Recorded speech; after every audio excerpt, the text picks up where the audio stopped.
जय हिंद मेरे दोस्त। मैं आज पुनः एक कहानी लेकर के आया हूँ, माँ के ऊपर कहानी। इस कहानी को जरा ध्यान से सुनिएगा। यह कहानी आपके दिल को झकझोर देने वाली है।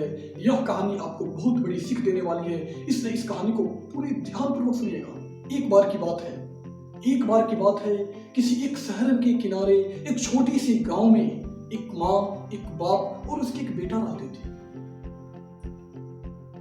बाप अपने बेटा से बहुत प्यार करता है, माँ अपने बेटी से बहुत प्यार करती है और धीरे धीरे कुछ दिन समय बीतता है और बच्चे जीव ही 5 साल का होता है और एक दिन एक ऐसी आपदा आती है, एक ऐसी दुर्घटना होती है जिस दुर्घटना में उस बच्चे की बाप मर जाता है। उस परिवार पर एक बहुत बड़ी आपदा आती है, उस परिवार पर एक बहुत बड़ी संकट आती है। उस संकट का सामना करते हुए उसकी माँ अपने बच्चे को पोसती है। माँ सोचती है कि मैं मर जाऊं, माँ सोचती है मैं दुनिया छोड़ दूं क्योंकि दुनिया में अब मुझे रहने की मन नहीं करता। लेकिन जो बच्चे का प्रेम है, जो माँ का ममता रूपी प्रेम है, यह माँ को मरने नहीं देता, यह माँ को जिंदा रखता है।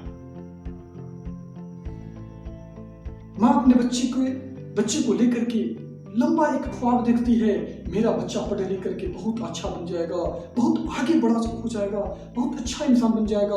माँ इसी भावनाओं के साथ अपने बच्चों का लालन पालन करती है और बच्चा जो भी बड़ा होता है, बच्चा जब विद्यालय जाने लगता है, विद्यालय में पढ़ने लगता है, पढ़ने के बाद माँ के पास पैसे की बहुत कमी रहती है, तंगी रहती है क्योंकि घर में अब कमाने वाला कोई नहीं रहता है। माँ अगल बगल के घरों में जाकर और बर्तन धोती है, एक दूसरे के घरों में काम करती है और काम उसको पैसा मिलता है, उसी पैसे से अपने बच्चे की पढ़ाई में खर्च करती है, कॉपी कलम में खर्च करती है, बच्चों को पढ़ाती है और मन में बस एक सपना रहता है, मेरा बच्चा एक दिन बहुत अच्छा बन जाएगा। और मैं उम्मीद करता हूं कि ऐसी कल्पना हमारी भी माँ करती होंगी, आपकी भी माँ करती होंगी, सबकी माँ करती होंगी, क्योंकि सबकी माँ चाहती है कि मेरा बच्चा बहुत आगे बढ़े।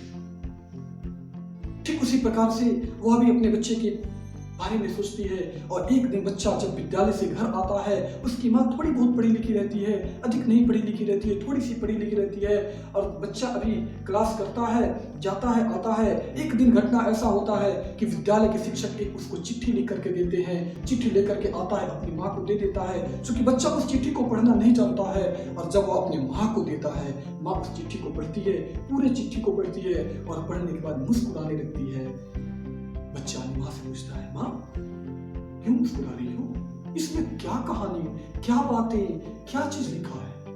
माँ बेटी का सर को सहलाते हुए कहती है, बेटा तुम्हारे गुरुजी ने लिख करके भेजा है, आपका बच्चा पढ़ने में बहुत तेज है, इतना तेज है कि क्या कहा जा सकता है। यह विद्यालय में सभी बच्चों से अलग है, पढ़ने में बहुत तेज है, बहुत होनहार है। इसे किसी अन्य विद्यालय में, अच्छे से विद्यालय में दाखिला दिलवाइए जिससे आपका बच्चा और विकास कर सके।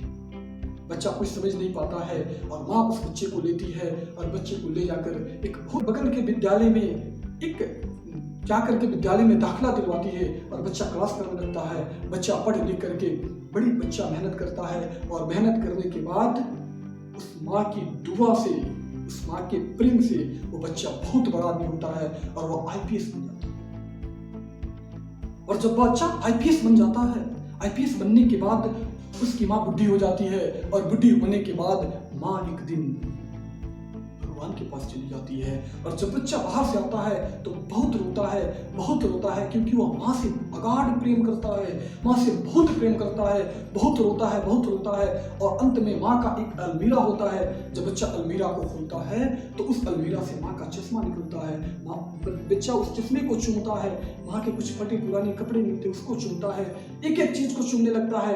तब तक एक उसे चिट्ठी पे नजर आती है और उस चिट्ठी को निकालता है तो देखता है कि वही चिट्ठी जो मैंने 20-22 साल पहले विद्यालय से मिली थी, वही चिट्ठी उसे हाथ लग जाता है। उस चिट्ठी को पढ़ता है, क्योंकि बच्चा तो एक आईपीएस अफसर होता है। उस चिट्ठी को पढ़ता है, उस चिट्ठी में लिखा रहता है, प्रिय अभिभावक महोदय, सादर प्रणाम, आपका बच्चा अति कमजोर है, बहुत कमजोर छात्र है, बहुत मूर्ख जैसा है, इसको पढ़ाई में मन नहीं लगता, यह पढ़ाने योग्य नहीं है, इसे आप या तो किसी मंद बुद्धि वाले विद्यालय में डालें या अपने घर पे रखें। यह हमारे विद्यालय में पढ़ने लायक नहीं है। और बच्चे जब उस चिट्ठी को पढ़ता है तो रोने लगता है, कहता है माँ, और माँ कहते कहते उसकी आंखों में आंसू आ जाते हैं, आंसू की गंगाएं बहने लगती है, तो माँ ये होती है जो अपने बच्चों की गलतियों को छुपा लेती है, जो अपने बच्चों की कमियों को छुपा लेती है और बच्चों को प्यार से समझाती है और अच्छे मार्ग पर जाने के लिए प्रेरित करती है,